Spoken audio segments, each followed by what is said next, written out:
പിണറായി സർക്കാരിന്റെ 4ാം വാർഷികാഘോഷങ്ങൾക്ക് കാസർഗോഡ് തുടക്കം. സംസ്ഥാനതല ഉദ്ഘാടനം മുഖ്യമന്ത്രി പിണറായി വിജയൻ നിർവഹിച്ചു. ഏറെ പ്രതിസന്ധികൾക്കിടയിലും സംസ്ഥാനം ഒട്ടേറെ മുന്നോട്ടു പോയെന്ന് മുഖ്യമന്ത്രി പറഞ്ഞു.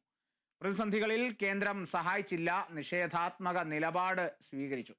കേരളം തകരട്ടെ എന്ന് അവർ ആഗ്രഹിച്ചു. കേരളത്തിന്റെ അതിജീവനം ലോകം നോക്കിക്കണ്ടെന്നും മുഖ്യമന്ത്രി പറഞ്ഞു. കേന്ദ്ര സർക്കാർ നിഷേധ നിലപാട് സ്വീകരിച്ചിട്ടും കേരളം പുറകോട്ട് പോയില്ല.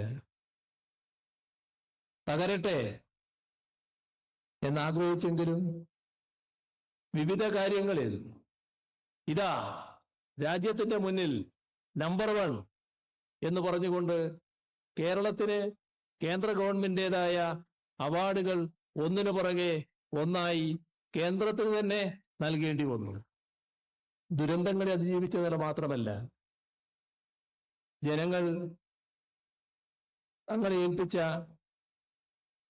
LDFനെ ഏൽപ്പിച്ച ആ ഉത്തരവാദിത്വം, അതിനോട് ആകാവുന്നത്ര നീതി ചെയ്ത് കേരളത്തെ പുരോഗതിയിലേക്ക് നയിക്കാനാണ് സർക്കാർ ശ്രമിച്ചത്.